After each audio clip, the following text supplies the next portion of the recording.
ইস্যুর পর ইস্যু তৈরি করে আমাদের দৃষ্টিকে ভিন্ন খাতে প্রবাহিত করবার চেষ্টা সফল হবে না। আমরা কোনো কিছুর মূল্যেই ভাস্কর্য ইস্যু ভুলে যাব না। আমাকে আপনারা গ্রেফতার করতে পারবেন, আমাদের কণ্ঠকে স্তব্ধ করতে পারবেন না।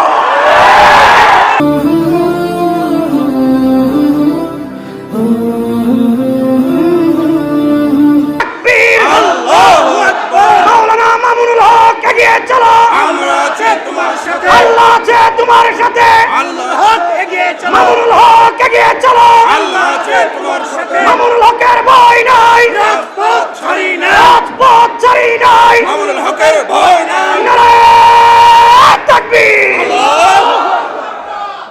আসসালামু আলাইকুম ওয়া রাহমাতুল্লাহ। নাহমাদুল্লাহ তাআলা ওয়া নুসাল্লি আলা রাসূলিহিল কারীম, আম্মা বা'দ। أعوذ بالله من الشيطان الرجيم. بسم الله الرحمن الرحيم. وعد الله الذين آمنوا منكم وعملوا الصالحات ليستخلفنهم في الأرض. صدق الله العظيم.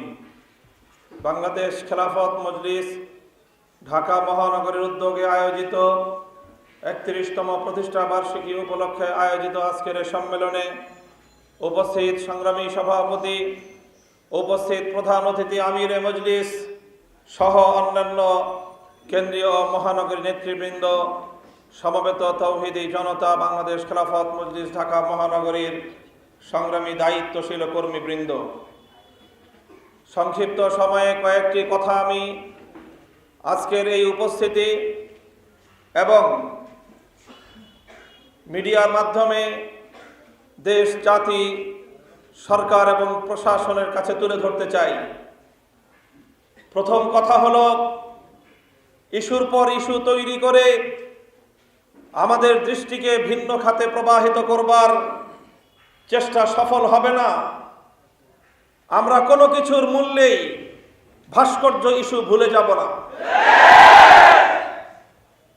মুসলমানদের দেশে, মসজিদের নগরীতে আপনারা যদি গায়ের জোরে বন্দুকের নল দিয়ে ভাস্কর্য স্থাপন করার ইসলাম বিরোধী এই সিদ্ধান্তে যদি আপনারা অটল থাকেন, আমরা আবার বলছি, আমরা সর্বশেষ সময় পর্যন্ত ধৈর্য ধারণ করব।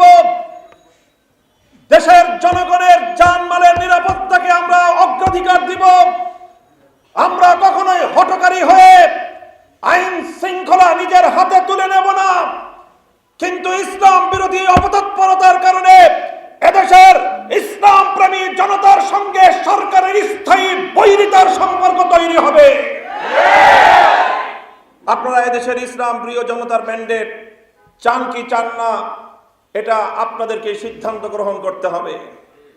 সংগ্রামী সাথী ও বন্ধুগণ, স্বাধীনতার মাস, বিজয়ের মাস। আজ এই বিজয়ের মাসে স্বাধীন সার্বভৌম বাংলার এ মাটিতে দাঁড়িয়ে আজকে বারবার নিজের বিবেককে জিজ্ঞাসা করতে মনে চায়, আমরা কোন স্বাধীন দেশের স্বাধীন নাগরিক? আমরা কি স্বাধীন দেশের স্বাধীনভাবে বসবাস করবার সুযোগটুকু পাচ্ছি?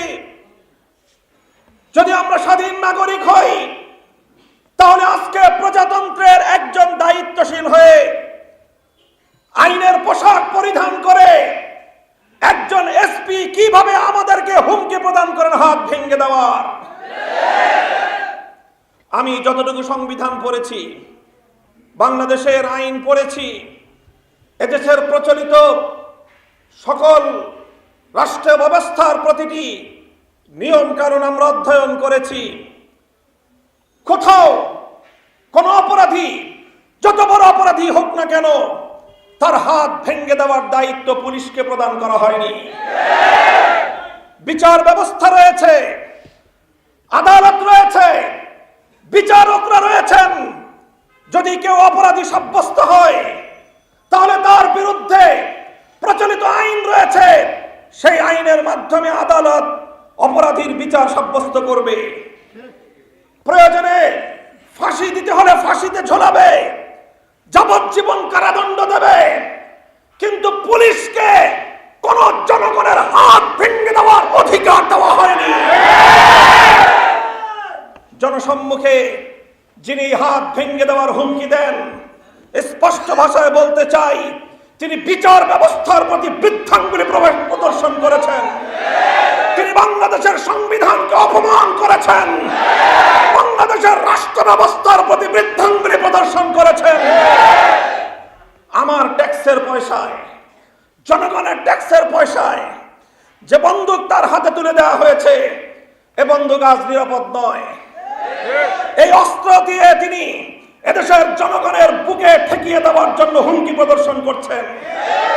স্পষ্ট ভাষায় দাবি তুলতে চাই, আদালতের কাছে আমরা দাবি তুলতে চাই, সেই কুষ্টিয়ার বিতর্কিত এসপি সাহেবকে বরখাস্ত করতে হবে, বরখাস্ত করতে হবে।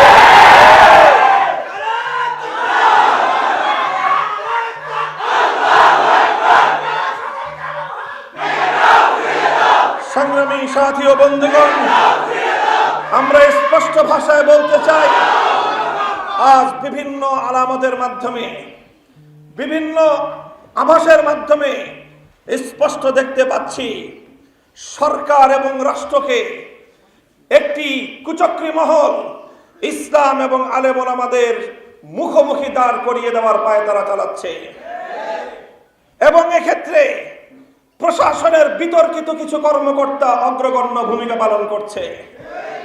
আর দুর্ভাগ্যজনকভাবে আমাদের আলেম সমাজ থেকে লেবাসধারী কিছু মুনাফিকের গোষ্ঠী, তারা সেই অপচক্রের সাথে হাতে হাত মিলিয়ে এদেশের আলেম সমাজের সাথে সরকারের সংঘাত এবং যুদ্ধ বাঁধিয়ে দেওয়ার জন্য ঘৃণ্য অপতৎপরতা চালাচ্ছে। আমরা আমাদের দেশের জনগণকে, ওলামায়ে কেরামকে, ছাত্র জনতাকে, আমাদের রাজনৈতিক নেতা কর্মীদেরকে শেষ মুহূর্ত পর্যন্ত ধৈর্যের সাথে পরিস্থিতি মোকাবেলা করবার নির্দেশনা জারি করছি। আজও আমি আমার কর্মীদেরকে বলবো, শেষ মুহূর্ত পর্যন্ত আমাদেরকে ধৈর্যের সাথে এই পরিস্থিতিকে মোকাবেলা করতে হবে। সরকারকে বলবো, সরকারের নীতি নির্ধারণী মহলকে বলবো, আপনারা প্রশাসনের মধ্যে ঘাপটি মেরে বসে থাকা দেশ বিরোধী সরকার এবং রাষ্ট্র বিরোধী সেই কুচক্রী মহলকে চিহ্নিত করে ব্যবস্থা গ্রহণ করুন, অন্যথায় পরিস্থিতি সামাল দিতে পারবেন না। আমার মাহফিলগুলোকে বন্ধ করে দিচ্ছেন, 144 ধারা জারি করে আমার বাক স্বাধীনতা, সংবিধান সম্মত অধিকার হরণ করছেন। বলতে চাই, এভাবে টুটি চেপে কোন হকের আওয়াজকে হত্যা করতে পারবেন না। একজনের কণ্ঠ স্তব্ধ করলে লক্ষ কণ্ঠ উচ্চারিত হবে। স্বৈরাচারী পাকিস্তানি গোষ্ঠী 71 সালে বঙ্গবন্ধুকে গ্রেফতার করে তার কণ্ঠ স্তব্ধ করতে পারেনি। আজ আমাকে আপনারা গ্রেফতার করতে পারবেন, আমাদের কণ্ঠকে স্তব্ধ করতে পারবেন না।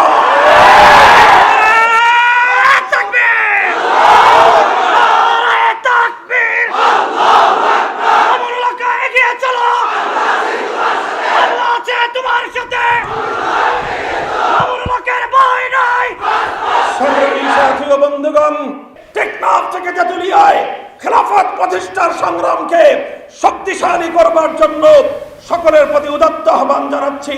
প্রস্তুত থাকবেন তো ইনশাআল্লাহ? আল্লাহ পাক কবুল করুন। নাসরুম মিনাল্লাহি ওয়া ফাতহুন করিম। ওয়াসসালামু আলাইকুম ওয়া রাহমাতুল্লাহ।